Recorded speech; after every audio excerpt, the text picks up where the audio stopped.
আল্লাহ নবীর কলিজা টুকরা সাহাবী হযরতে আব্দুল্লাহ ইবনে মাসউদ রাদিয়াল্লাহু তাআলা আনহু রিওয়ায়াত আল্লাহ পাকের মহান নবী আল্লাহ নবী দিন ও দুনিয়ার বাদশা নবী হাবিবুল্লাহ জনাবে মুহাম্মদুর রাসূলুল্লাহ সাল্লাল্লাহু আলাইহি ওয়াসাল্লামের জামানার হাদিস।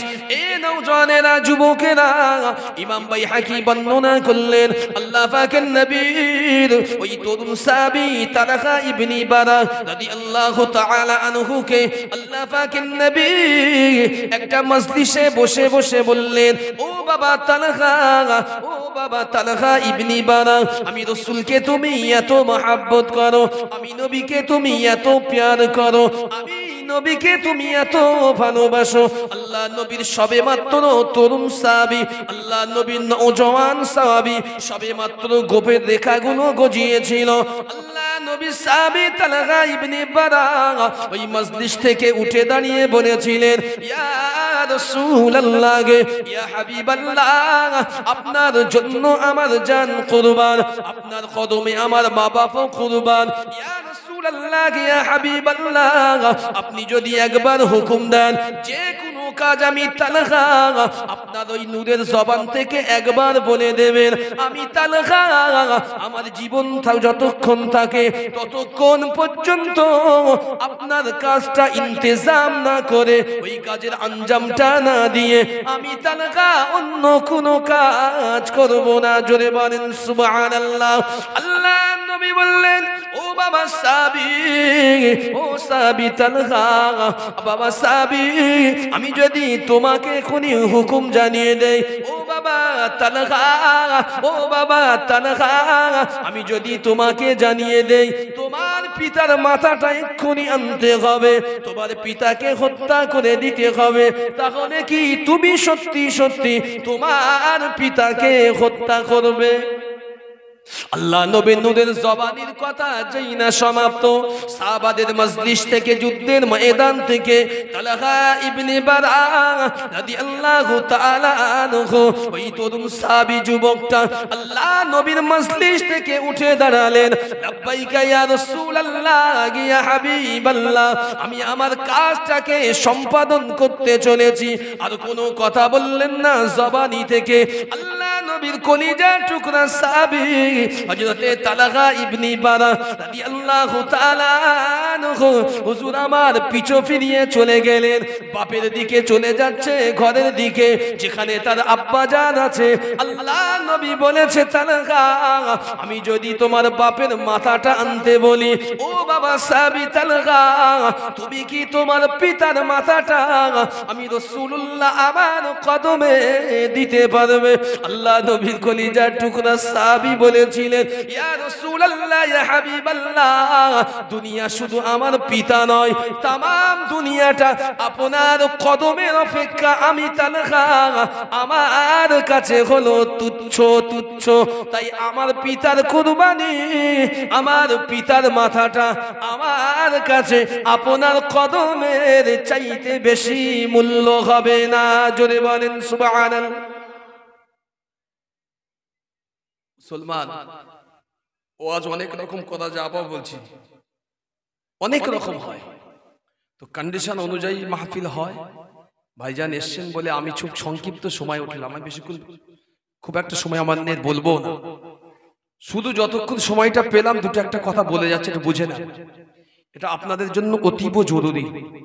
আপনি গুনাহগার, আমি গুনাহগার, গুনাহ অসময় আমাদের সব সময় হয়, ইচ্ছাকৃত হয়, অনিচ্ছায় হয়, ফখর হয়, তাকাব্বুরিতে হয়, অহংকারিতে হয়। মনে রাখুন, সব কিছুর একটা শেষ সীমা আছে, যার নাম হচ্ছে কবর। সবকিছু সমাধা শেষ হলো কবর। যেদিন কবর নামক জায়গা আমাদের প্রস্তুতি নিতে হবে, যাব, তো সেদিন সমস্ত জারি জুরি আর বাহাদুরি আমাদের শেষ। তো তার আগে কবর তো আছেই, আমি তার আগে বুঝিয়ে দেই, আজকের আমার যদি 35 থাকে বয়স, আজকের আমার যে তেজ আছে, আজকের যার বয়স 65-60, নিশ্চয়ই তার তেজের অবস্থান বলতে হবে না। 50-এর ঊর্ধ্বে যারা গিয়েছে, লাঠি ধরা স্টার্ট হয়েছে, এখনো সুযোগ আছে। ত্রুটি করেছেন তো, ভুল করে ফেলেছেন, এখনো সুযোগ আছে। দুনিয়ায় কাউকে আপনাকে জানাতে হবে না, ফলাও করে কাউকে বলতে হবে না। একলা পাটি ফেলবেন আল্লাহর কাছে আর কাঁদবেন, আল্লাহ আল্লাহ তুমি আমার স্রষ্টা, আমি তোমার বান্দা, তুমি আমার আল্লাহ, আমি তোমার মাখলুক। ত্রুটি তো আমি করেছি, ভুল করেছি, তো তুমি যদি মাফ না করো, এই দুনিয়া থেকে নিয়ে আখিরাত পর্যন্ত আমার কোনো অস্তিত্ব নাই, কিচ্ছু আমার নাই। আল্লাহ তুমি বলেছো যে একটা পিরিয়ডে আল্লাহ আমাকে ফিরে যেতে হবে, সকলকে যেতে হবে। আফা হাসিবতুম আন্নামা খলাকনাকুম আবাসা ওয়া আন্নাকুম ইলাইনা লা তুরজাউন। আল্লাহ বললেন, বান্দা তুমি ভেবো না আমি আল্লাহ তোমাদেরকে অহেতুক সৃষ্টি করেছি, অহেতুক রেখে দিয়েছি না। একটা পিরিয়ডে বান্দা প্রত্যেককে আমি আল্লাহ আমার কাছে প্রত্যাবর্তন করতে হবে। তো আমরা যদি এটা ভেবে নেই যে হ্যাঁ আমরাও তো মারা যাব, একদিন আল্লাহর কাছে যাব, ওই কবরস্থানে আমিও শুয়ে থাকবো, একদিন জলসা হবে, মাহফিল হবে, প্রতিযোগিতা হবে, আর আমি থাকবো না, আমার বংশ থাকবে, আমি থাকবো না, সেদিন আমার কি কাজে দেবে? তাহলে আমার কিছু এমন আমল করে যাওয়া উচিত, কারোর উপরে ভরসা না করে নিজের কায়িক শ্রমিকের আমল এখন থেকে করে যায়। নামাজ আজ পর্যন্ত পড়িনি, আজ থেকে ধরবো, আজ থেকে ধরবো, এই চিন্তা ভাবনা মন মানসিকতা নিয়ে আল্লাহর রাস্তায় মাহফিলের দিকে আসেন। শোনেন, মনে রাখুন এই দুনিয়ার শোধরানোর রাস্তা আছে। যেদিন আপনার তওবার দরওয়াজা বন্ধ হবে, যেদিন আপনার যাওয়ার সময় হবে, আমি আপনাকে আবারও বলছি, আপনার কদমে হাত দিয়ে বলছি, যেদিন তওবার দরওয়াজা বন্ধ হয়ে যাবে আপনার, যেদিন জিহ্বা আর ঘুরবে না, যেদিন পানি এখান থেকে গড়িয়ে যাবে, আল্লাহর কসম করে বলছি, সেদিন হাজারো চেষ্টা করেন, কোটি টাকা সামনে আনে, এক কাতরা পানি দুনিয়া থেকে আপনার ভিতরে আর যেতে পারবে না। সুযোগ আছে আল্লাহর কাছে ফিরে দেখেন। সাহাবা, তাবেঈন, আইম্মায়ে মুস্তাঈ ওলামাদের কথা শোনেন, কি করে আল্লাহ রাসূলকে আল্লাহকে তারা সন্তুষ্ট করেছিলেন। আল্লাহ নবী সাহাবা, তরুণ সাহাবী হযরত তালহা ইবনে বারা রাদিয়াল্লাহু তাআলা আনহু, তিনি চলেছেন বাপের মাথা কাটবে বলে তরবারি হাতে নিয়ে বাপের ঘরের দিকে চলেছেন। আল্লাহ রাসূল তখন পিছন থেকে আসেন। আল্লাহ রাসূল নিজে নিজে বলছেন সাহাবাদেরকে, এ কি ছেলে, এ কি ছেলে, আমি একবার বলেছি আর বাপের মাথা কাটতে চলে যাচ্ছে, আমাকে কত মহব্বত করে, একবার চলে বলেন সুবহানাল্লাহ। আল্লাহ নবী সাহাবীদের বর্ণনা, মুসলমান আল্লাহ পাকের নবী সাহাবী হযরতে তালহা ইবনে বারা রাদিয়াল্লাহু তাআলা আনহু বাপের মাথাটা কাটবে বলে, বাপের কল্লাটা কাটবে বলে আল্লাহ নবী সাহাবী চলেছেন তরবারিটা হাতে নিয়ে। আল্লাহ পাকের নবী তরুণ সাহাবী তালহা ইবনে বারার পিছু পিছু কিছুটা গেলেন। আল্লাহ নবী বড় দরদ মাখা কণ্ঠে, বড় মুহাব্বতের কণ্ঠে ডাক দিলেন, তালহা, ও বাবা তালহা।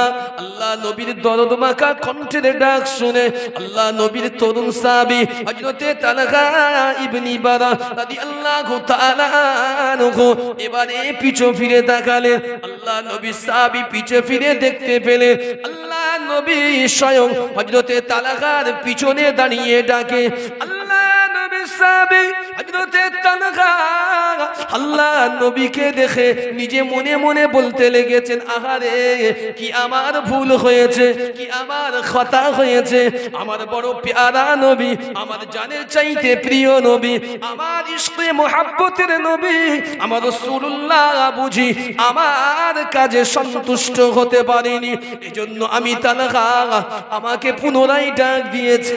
তালহা আল্লাহ নবীর দরবারে গিয়ে হাজির। আল্লাহ নবীর কাছাকাছি গিয়ে বললেন, ইয়া রাসূলুল্লাহ, ইয়া হাবিবাল্লাহ, আপনি তো আমার পিতার মাথা কেটে আনতে বললেন। ইয়া রাসূলুল্লাহ, ইয়া হাবিবাল্লাহ, কেন আমাকে আপনি আবার ডাক দিলেন?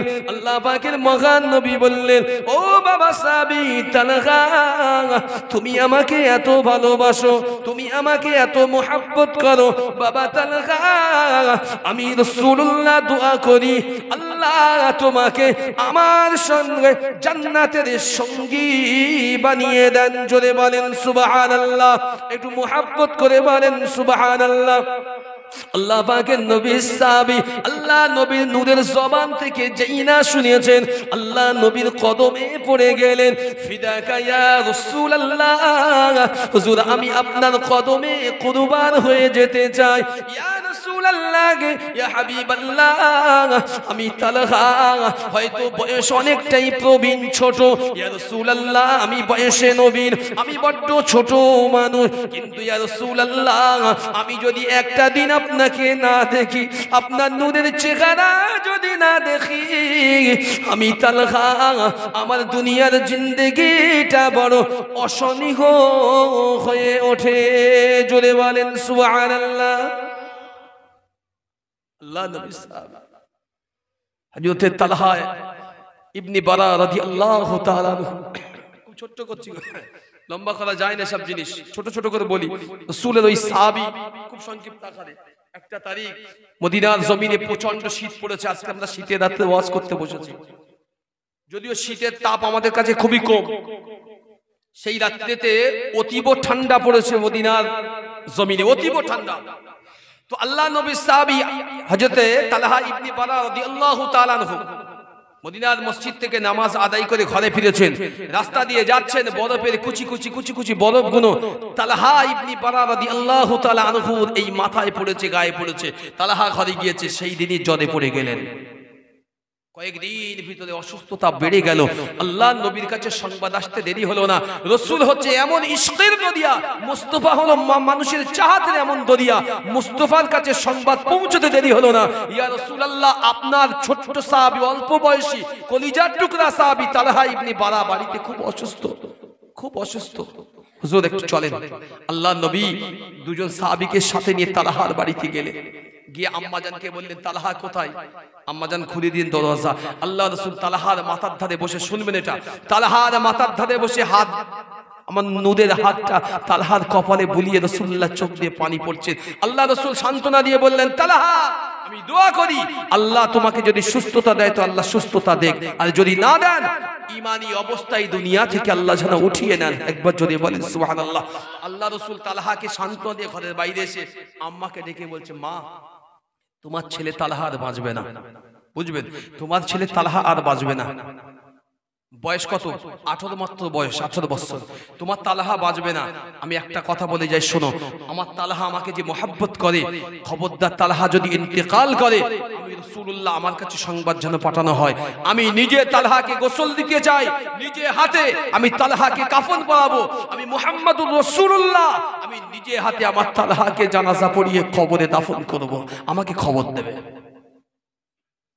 মাত্র 4 দিন সময় গিয়েছে তালহা রাদিয়াল্লাহু তাআলা আনহু বাড়ির লোকদের ডেকেছেন মাকে ডেকে বলছিলেন মা আল্লাহ রাসূলের ওসিয়ত তো আছে মা বলছে হ্যাঁ মা আমি একটা ওসিয়ত করছি আমার ওসিয়তটা মানবে শুনবেন বুঝবেন কি ওসিয়ত আমি যদি ইন্তেকাল করি রাতের বেলা আমি ইন্তেকাল করব খবরদার সূর্যের আলো যেন না ফোটে তার আগে আমার দাফনটা যেন হয়ে যায় নাম্বার 2 খবরদার আল্লাহ রাসূলের কাছে সংবাদ দেবেন না খবর দেবেন না আমার নবীর কাছে খবর দেবে না মা বলছে বলিস কি তো আল্লাহ নবী স্বয়ং বলেছে আম্মা আমার নবীর কাছে খবর দিও না কারণ মক্কার এই মদিনার বর্তমানে পাথরের যে অবস্থা রাস্তাঘাটের সূচের মতো ধারালো পাথর আমার নূর নবী রাতের বেলা আসবে আমার নূর নবীর পায়ে যদি পাথরের খুঁটা ফুটে যায় তাহলে আমার নূর নবী কষ্ট পাবে আর আমি তালহা আল্লাহর কাছে জবাব দিয়ে যাব মা আমার রাসূলকে আসতে বলো না বেঈমান বেদিনরা রাসূলের জন্য ওত পেতে বসে আছে যদি ত্রুটি পায় রাসূলকে একলা পায় রাতের অন্ধকারে ওরা রাসূলুল্লাহর সঙ্গে বেয়াদবি করবে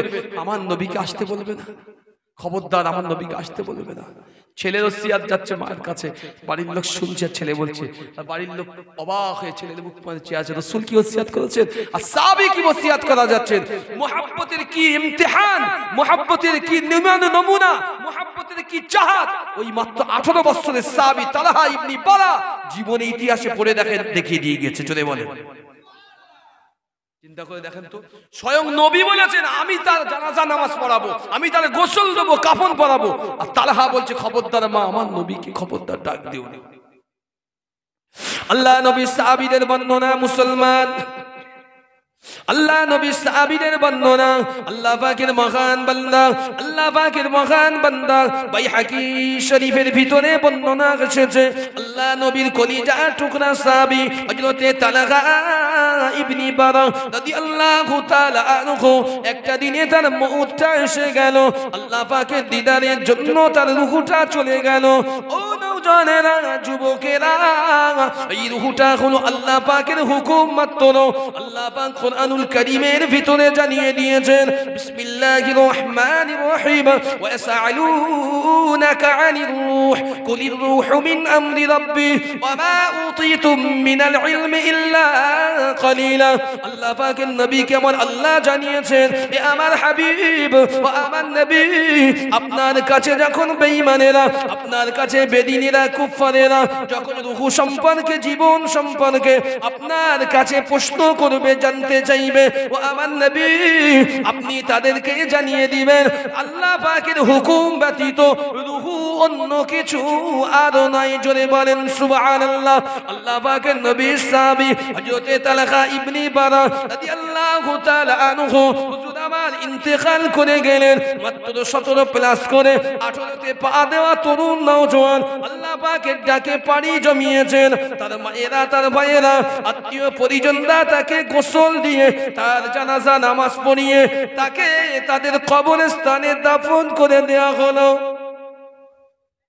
পরের দিন যখন সকাল হয়েছে, আল্লাহ পাকের নবী মদিনার মসজিদে আছেন। আল্লাহ নবীর কাছে সংবাদ চলে গেল, ইয়া রাসূলুল্লাহ, ইয়া হাবিবাল্লাহ, ইয়া রাসূলুল্লাহ, ইয়া হাবিবাল্লাহ, আপনার কলিজার টুকরা সাহাবী, আপনার নওজওয়ান তরুণ সাহাবী হযরত তালহা ইবনে বারা রাদিয়াল্লাহু তাআলা আনহু, তিনি তো ইন্তেকাল হয়ে গিয়েছে। গতকাল রাতে তার জমিনের ভিতরে দাফন করে দেওয়া হয়েছে। আল্লাহ পাকের মহান নবী যেই না খবরটা শুনতে পেয়েছেন, এই নওজওয়ানেরা, যুবকেরা, আল্লাহ নবী আর থাকতে পারলেন না। আল্লাহ নবী মদিনার মসজিদের সাহাবীদের সাথে নিয়ে আল্লাহ পাকের মহান নবী, আল্লাহ পাকের নূর নবী সাহাবা আজমাইনদেরকে নিয়ে তালহা যেখানে কবরস্থান আছে, তালহা রাদিয়াল্লাহু তাআলা আনহুকে যেখানে কবরে দাফন করা হয়েছে, কবরের সামনে দাঁড়িয়ে গেলেন। আল্লাহ পাকের মহান নবী আল্লাহ পাকের দরবারে দুটি হাত তুললেন। আল্লাহ নবীর সাহাবীরা আল্লাহ নবীর পিছনে ইক্তেদা করে হাত তুললেন। আল্লাহ পাকের নবী দোয়া চাইলেন, ও রব্বুল আলামিন, আল্লাহ আল্লাহ আমার তালহা আমাকে মহব্বত করত। আল্লাহ পাক আমার তালহা আমাকে বেশুমার মহব্বত করত, বেইমতিহা চাহাত করত। আল্লাহ পাক আমার তালহা আমার কাছে হাসি মুখ দেখাতো। রব্বুল আলামিন, আপনার কাছে আমার তালহা চলে গিয়েছে। আল্লাহ আমার তালহাকে আপনি আমার তালহার সঙ্গে হাসি মুখে সাক্ষাৎ করে দেবেন। জোরে বলেন সুবহানাল্লাহ, আরো মুহাব্বত করে বলেন সুবহানাল্লাহ। আল্লাহ পাকের নবী তালহার বাড়িতে গেলেন। আম্মা জানকে জিজ্ঞাসা করলেন, ও তালহার মা, আমি রাসূলুল্লাহ তোমাকে তো বলে গিয়েছিলাম। তালহার মা পর্দা থেকে বললেন, ইয়া রাসূলুল্লাহ, ইয়া হাবিবাল্লাহ, দুনিয়ায় পাগল দেখেছি, ইশকে দিওয়ানা দেখেছি, মুহাব্বতের আশিক দেখেছি, কিন্তু আমার বেটা তালহার মতো মুহাব্বতের মানুষ আমি দেখিনি। ইয়া রাসূলুল্লাহ, ইয়া হাবিবাল্লাহ, মানুষের পরম সৌভাগ্য আখিরি নবী আল্লাহ পাকের রাসূল নিজে হাতে যেন কবরস্থ করবে, নিজে তার জানাজা নামাজ পড়াবে। ইয়া রাসূলুল্লাহ, মা তালহা বলেছিলেন, ও আমার উম্মি মা, ও আমার আম্মা জান, আমি যদি ইন্তেকাল করি আমার নবী পাকের কাছে সংবাদ পাঠাবে না, কারণ রাতের বেলা আমি ইন্তেকাল করব। আমার নবীর জন্য ওই বেঈমানেরা ফাঁদ পেতে রেখেছে, আল্লাহ নবীকে একা পেলে ক্ষতি করে দেবে। ও আমার মা, আমি তালহা যদি চলে যায় ইসলামের কোনো ক্ষতি হবে না। মুহাম্মাদুর রাসূলুল্লাহ যদি চলে যায় ইসলামটা শেষ হয়ে যাবে। ইয়া রাসূলুল্লাহ, ইয়া হাবিবাল্লাহ, আমার ছেলে বেটা তালহা বলেছিলেন, ও আমার মা, মদিনা রাস্তার যে পাথর, আল্লাহ নবীর নূরের পাথর, ওই পাথরগুলো নূর মোবারক আল্লাহ নবীর নূরের কদমে যদি লাগে, তাহলে আমি তালহা, আমার জন্য আমার রাসূল ব্যথা পাবে, আমি তালহা মেনে নেব না। আমার ছেলে ওসিয়াত করেছিল বলে, ইয়া রাসূলুল্লাহ, ইয়া হাবিবাল্লাহ, আমি আপনাকে জানাইনি। আল্লাহ নবী বললেন, তালহার মা, আমি আল্লাহর কাছে দোয়া চেয়েছি, আল্লাহ আমার তালহার সঙ্গে হাসি মুখে সাক্ষাৎ করেছেন। জোরে বলেন সুবহানাল্লাহ। এটা তো একটা তরুণ সাহাবীর কথা, তরুণ সাহাবীর কথা। আমরা দুনিয়ায় অনেক তরুণ আছি, অনেক বয়স্ক আছি, রাসূলকে জানি, শুনেছি বহু ইতিহাস। সময় নেই তো আমি কি বলবো। অনেক এমনও কিছু আছে যেগুলো হয়তো আপনি কখনো শোনেন। ওলামারা সব খাজানা সব সময় বার করে না, সব জায়গায় সব খাজানা ওলামা হযরতরা বার করেন না। এটা ওলামাদের শান। মাহফিলে যারা এখনো বাইরে আছেন, আমি সকলের কাছে অনুরোধ করি, দয়া করে একটু মাহফিলে এসে বসেন, সকলে একবার দরুদ শরীফ পড়েন। আল্লাহুম্মা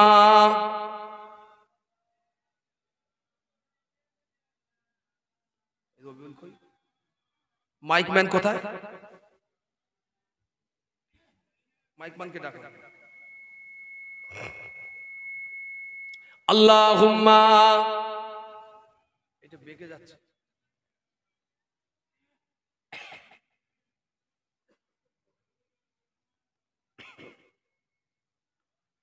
ডাকে।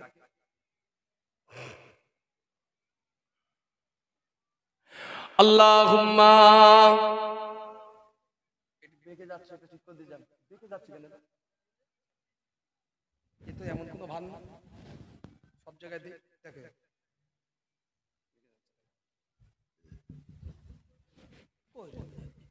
এই সাইড দাবি দাও, উঠে যাচ্ছে না। আচ্ছা,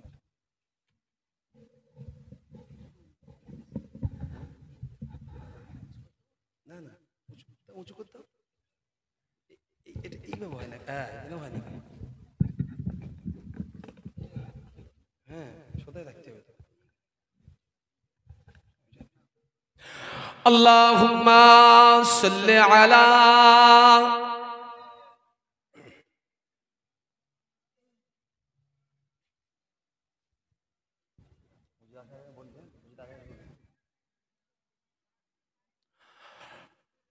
ओ शहरे मुहब्बत जगह मुस्तफा है, ओ शहरे मुहब्बत जगह मुस्तफा है, वही घर बनाने को दिल चाहता है। एक बार যদি বলেন সুবহানাল্লাহ, এই সকলে মিলে বলেন সুবহানাল্লাহ। একটু তাকবীর দেন, নারায়ে তাকবীর, নারায়ে তাকবীর। ও শহরে মুহাব্বত, ओ शहरे मुहब्बत जगह मुस्तफा है, वही घर बनाने को जी चाहता है। ओ सोने से कंकर, ओ चांदी से मीठी, ओ सोने से कंकर, ओ चांदी से मीठी, नजर में बसाने को दिल चाहता है। ओ शहरे मुहब्बत, जोरे बोलें सुभानअल्लाह। जो पूछा नबी ने कि कुछ घर पे छोड़ा, तो सिद्दीक़ अकबर के होठों पे आया कि जो पूछा नबी ने कि कुछ घर पे छोड़ा, तो सिद्दीक़ अकबर के होठों पे आया। वहाँ माल दौलत कि क्या है हकीकत, वहाँ माल दौलत कि क्या है हकीकत, जहाँ जहाँ लुटाने को जी चाहता है। जोरे बोलें सुभानअल्लाह, आरो चिल्ले बोलें सुभानअल्लाह। ओ शहरे मुहब्बत जगह मुस्तफा है, वही घर बनाने को दिल चाहता है। जिहादे मुहब्बत की आवाज गूंजी, कहाँ हंज़ला ने ये दुल्हन से अपनी जिहादे मुहब्बत की आवाज गूंजी, कहा हंज़ला ने ए दुल्हन से अपनी इजाजत अगर दो तो जामे शहादत इजाजत अगर दो तो जामे शहादत लबों पे लगाने को जी चाहता है। वो शहरे मुहब्बत जगह मुस्तफा है, वही घर बनाने को दिल चाहता है। सितारों से ये चांद कहता है हरदम, तुम्हें क्या बताऊं वो टुकड़ों का आलम, इशारों में आका के इतना मजा है, इशारों ने आका के इतना मजा था कि फिर टूट जाने को जी चाहता है। हारो जोरे वाले सुभान अल्लाह। इशारों से आका के इतना मजा था कि फिर टूट जाने को जी चाहता है। वो शहरे मुहब्बत जगह मुस्तफा है, वही घर बनाने को जी चाहता है, वही घर बनाने को जी चाहता है। अल्लाहुम्मा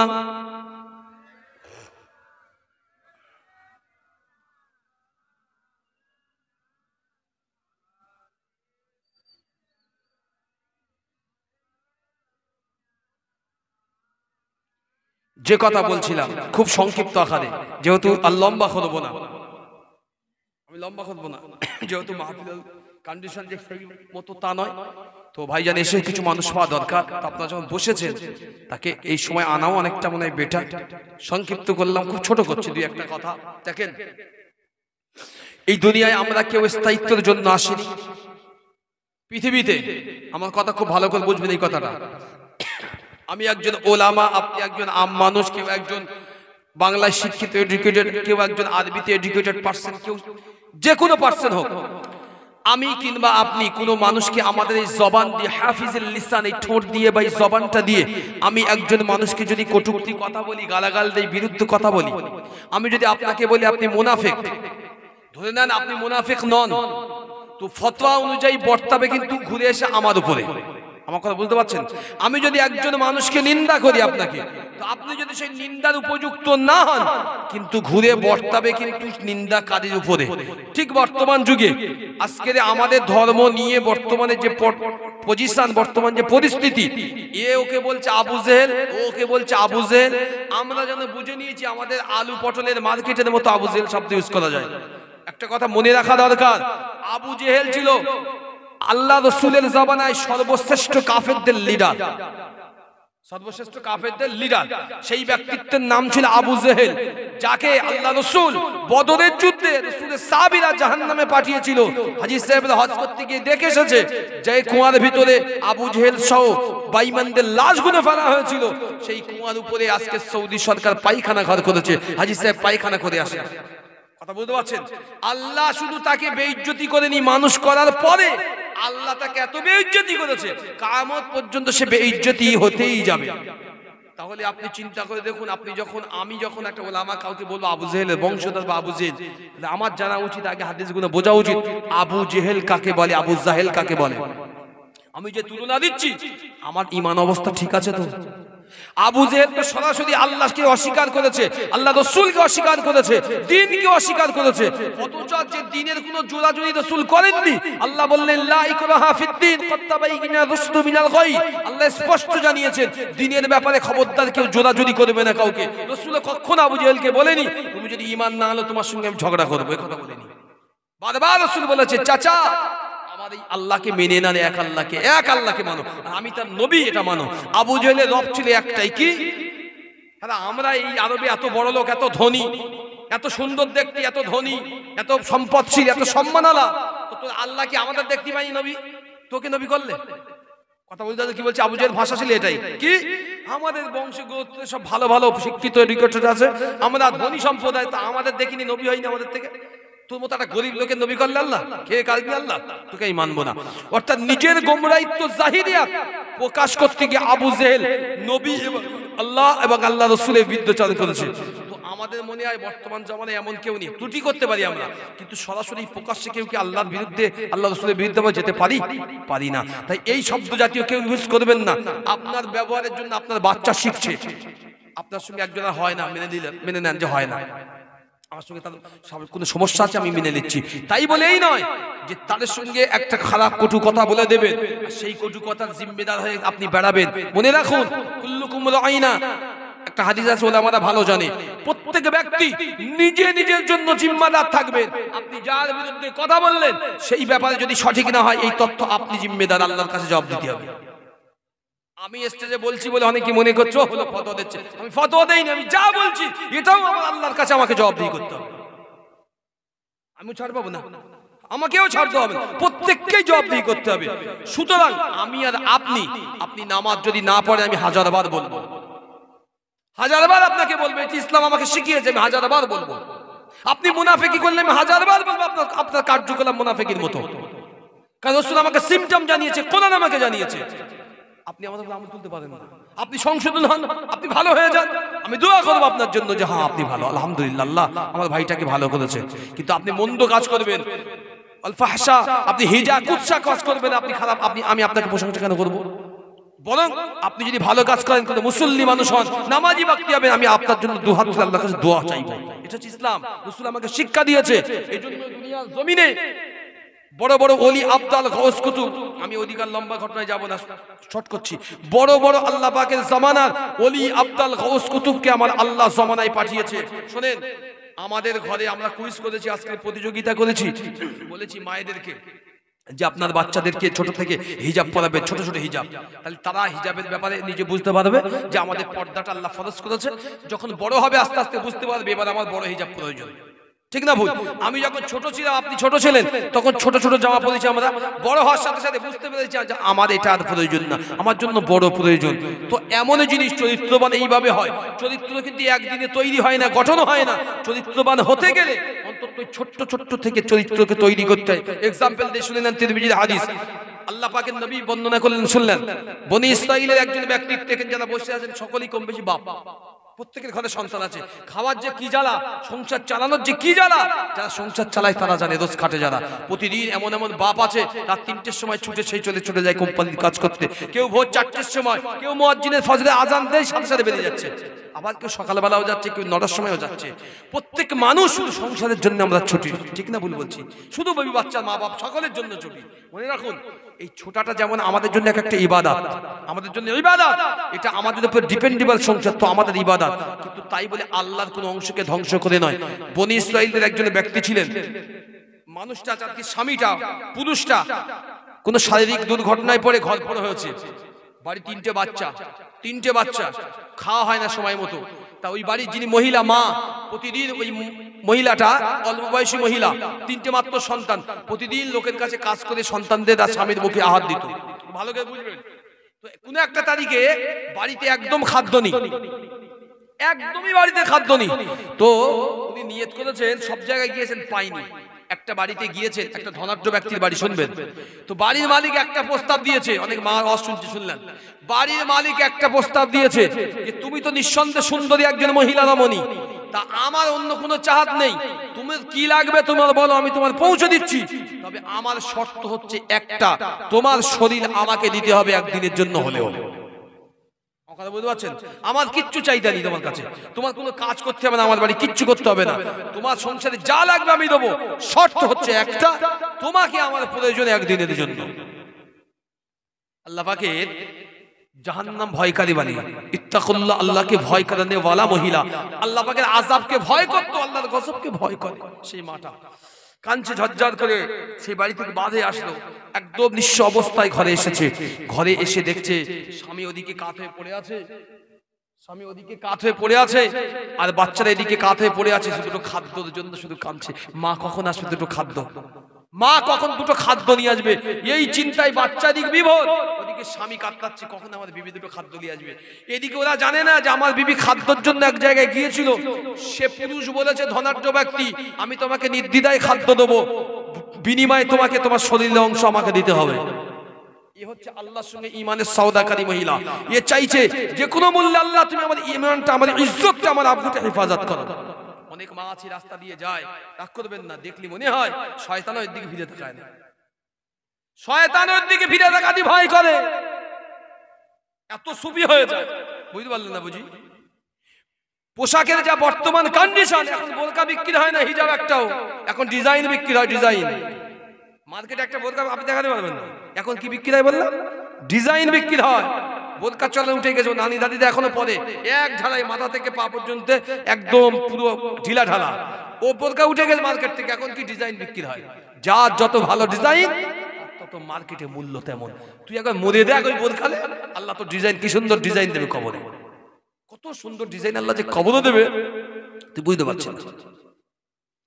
আল্লাহ নবী সাহাবী বর্ণনা করলেন, আল্লাহ নবী সাহাবী হযরতে আবু হুরায়রা রাদিয়াল্লাহু তাআলা আনহু তিরমিজির হাদিস শরীফের ভিতরে বর্ণনা করলেন, আল্লাহ পাকের নবী মদিনার মসজিদে নববী শরীফে বসে বসে আল্লাহ পাকের নবী এক তারিখে আল্লাহ নবীর কলিজার টুকরা সাহাবীদেরকে এই হাদিসের বর্ণনাটা শুনিয়ে দিচ্ছিলেন। ও আমার সাহাবীরা, ওই মহিলাটি বাড়িতে গিয়েছে বটে, ঈমানের সওদা করেছে আল্লাহর সঙ্গে, দুনিয়ার সঙ্গে ঈমানটা বিকাইনি, দুনিয়ার ইজ্জতটা বিকিয়ে দেয়নি।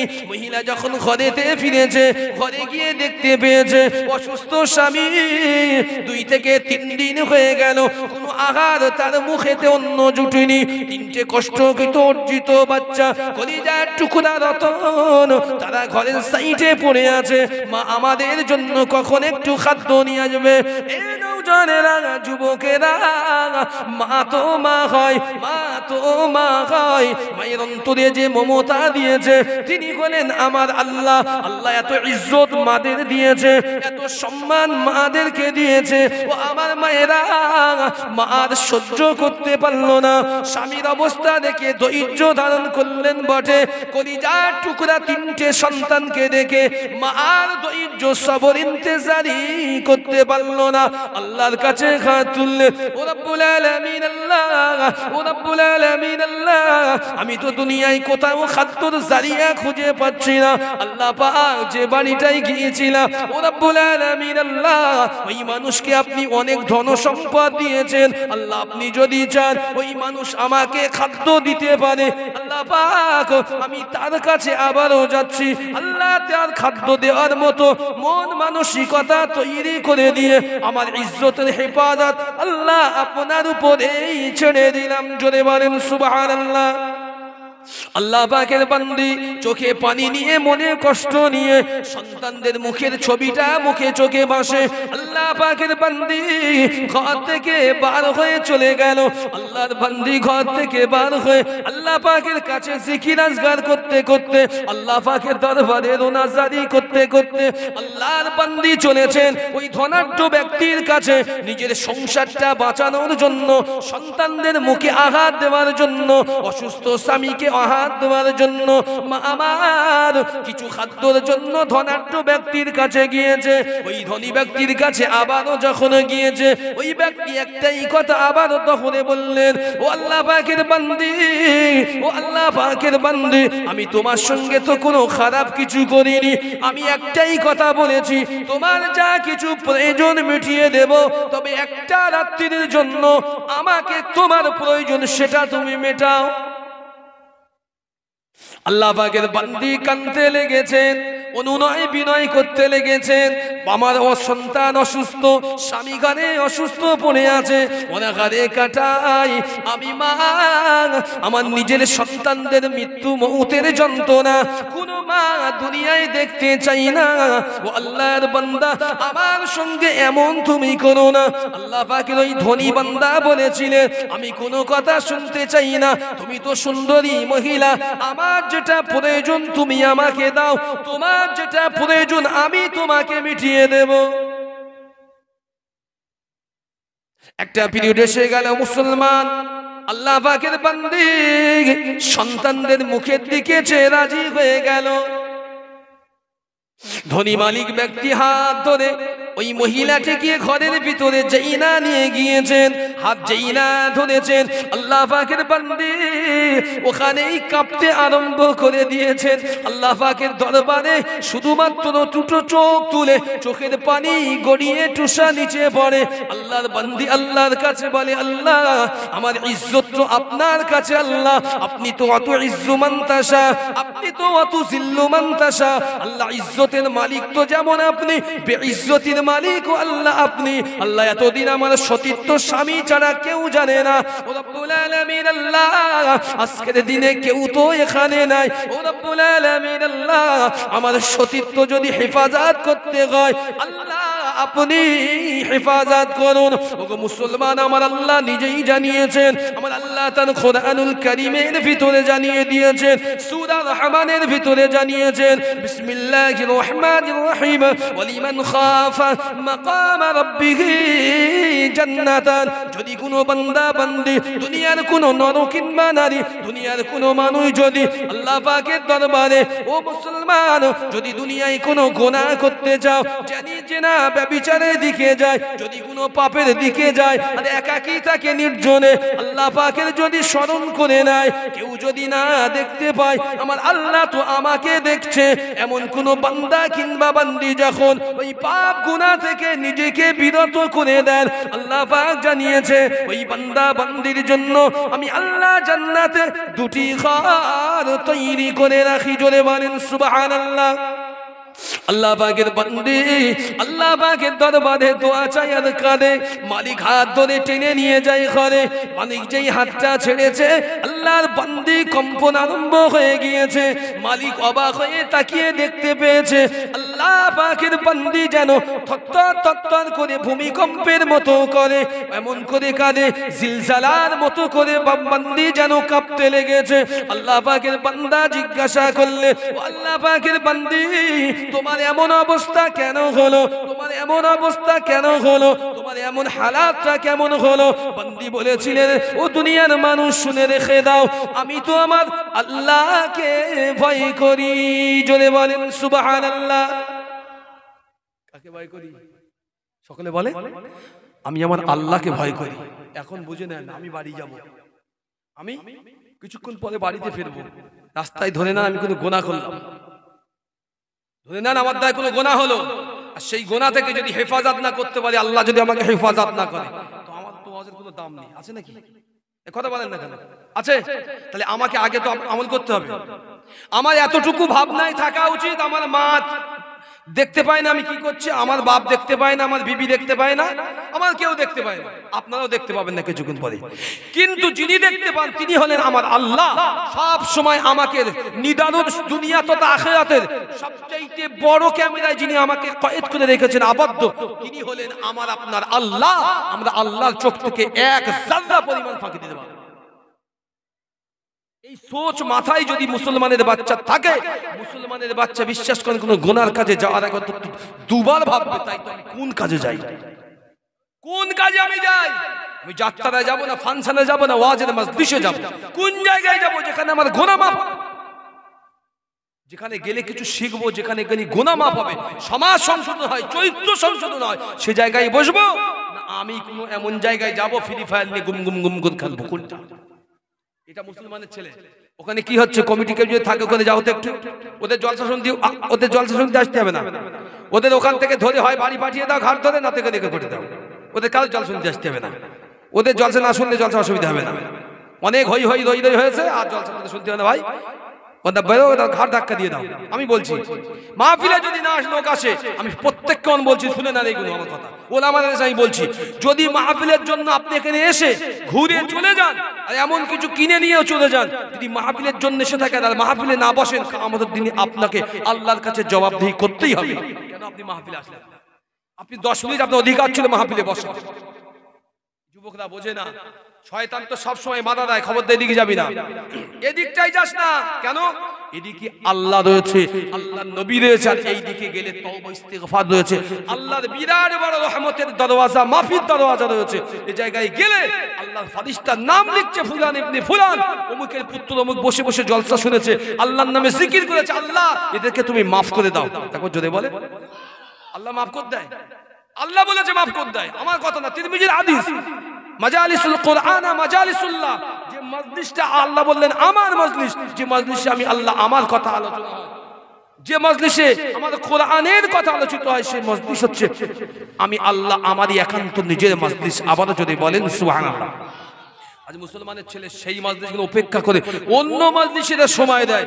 এরা বোঝে না আখিরাত কি জিনিস, একবারও কোনোদিন বুঝেনি আখিরাত কি জিনিস।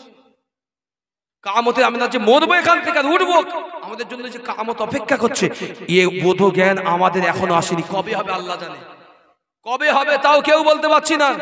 আমরা জানি এতটুকু যে আমাদের বুঝি মৌতটা যে কোনো সময় আছে। আমি তো সব সময় ভাবি, সব সময় ভাবি, গাড়ি চালাই আর উঠি আর যাই আর আসি, সব সময় ভাবি যে যাচ্ছি হয়তো বাড়ি না পৌঁছতে পারি। বিশ্বাস করেন, একা যখন থাকি সবচাইতে বেশি শয়তান লাগে।